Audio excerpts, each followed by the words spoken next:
Good morning. Today I am going to cite two judgments. Number one, when Uttar Pradesh land acquisition rules were framed to pay compensation uh, for the acquired land, the state government has framed rules so that lands are separated uh, in two kinds. One Pustani landowners, other one Gair Pustani land. Pustani means hereditary. Therefore, the Supreme Court, AR 2023-1117, struck down that the difference is not legally sustainable. Therefore, they set aside. So, this judgment, if you go through the entirety of judgment, running many pages, which may help you whenever you incline to challenge any rules or any act wherein some section of the people are denied relief or there is some disparity of treating them. So that will be far better. To that extent, I share this judgment. Another judgment is also vital judgment. This is AR 2023 Bombay 103. Rita Kriti Joshi vs. New India Insurance Company. Therein they say if the insurance company is not paying insurance claim according to their own terms and conditions, the aggrieved person may approach the court for issuance of writ. Accordingly, writ petition was allowed. Here, some medical history were discussed, and you may go through those who are conducting insurance cases about newborn twins, prenatal treatment, postnatal treatment, what not. You have to go through the judgment so that you can understand very deeply. That judgment is also very important. AR 2023 Bombay 103 Rita Kirti Joshi New India Assurance Company. Here this is Ramesh Chandra Sharma versus State of Uttar Pradesh. AR 2023 Supreme Court 117. Now I tender my apology for not properly answering the comments and request of my YouTube subscribers.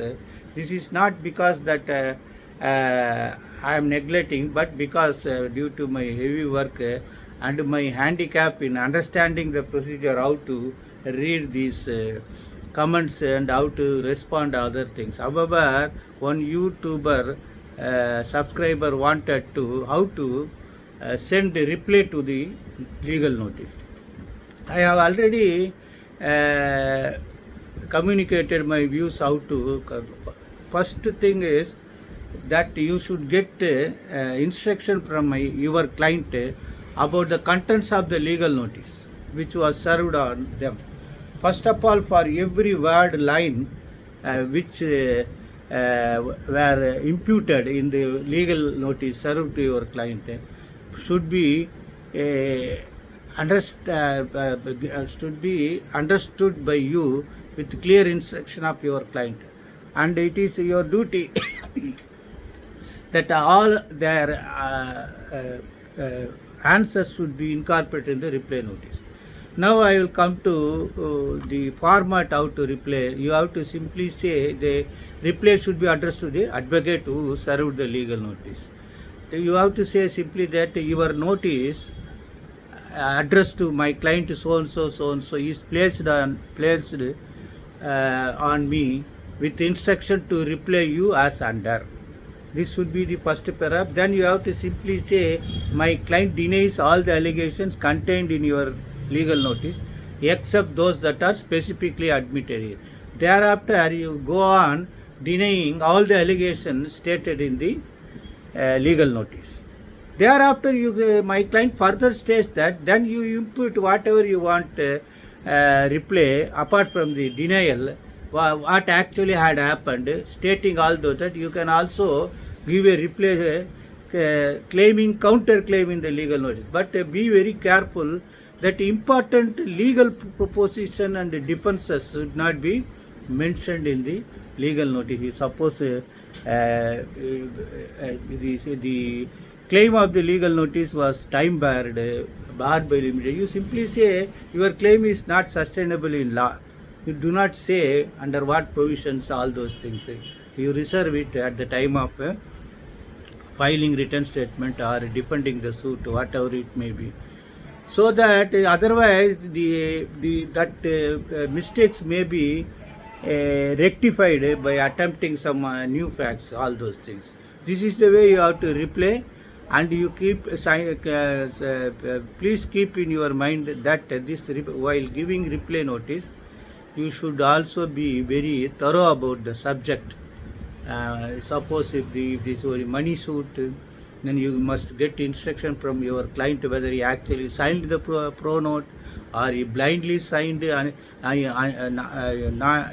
properly not filled or undervalued stamp paper. All these things you should also get instruction from client. One more important thing, that if suppose you want to know, you do not have copy of the promissory note or whatever may be the documents upon which the opposite side claims some relief against your client, you may also state that I require the copy of the document which you relied in your legal notice. A Xerox copy may be served so that I can send a proper reply. And you give reply, and then you say I reserve my right to reply, additional reply, if you produce the document. Then you can also say that if your client is not producing that copy, it shall be presumed that you are deliberately concealing the document and claiming false claim with this present legal notice. So you finally final wording of the legal reply notice must be, despite this reply, if your client rushes to the court, it will be defended suitably at the cost of your client, which please be instructed to him. That should be there. Thereafter, if suppose you want some counterclaim, some highly defamatory words mentioned in the legal note, you may also kindly instruct your client to tender unconditional apology for this defamatory words stated in your legal notice. Or you can simply say that my client wants compensation of rupees so and so for having libeled for the allegations. Or if you want to claim in any other way, you must say all those things. But if you are claiming additional claim, or if you are giving new facts, you must send a copy to the client also, the client on behalf of whom the legal notice was sent, so that the client must aware that what actually because advocate sometimes what happens, receiving reply, they will simply go through it and keep it on file, but the client may not know about your claim. So when you want to claim your relief in the reply notice, then just like a counterclaim in the written statement, you must state so you must send the copy to the counsel. Now you know that due to recent procedural amendment, you can also send your reply by email communication, WhatsApp communication, whatever it may be, the things available. In your reply notice, you can straight away claim what all are the documents you require to give proper reply, because under the chapter of Civil Procedure Code orders, there is one order. Therein you can interrogaries, and subsequently, if the trials commenced, you can also file an application to the court directing the court to produce those documents. If you fail to produce, the result will be ultimately against the person who not producing the document. These things should be most careful. And you can also put some questions if some questions are required to be answered by the person on behalf of whom legal notice was issued. You frame the questions also in very reply notice. This may also be followed when trial commences by filing suit. You can frame questions and ask the court to issue direction to answer these questions. This is the understanding of the civil procedure code. I hope you understand. Best wishes.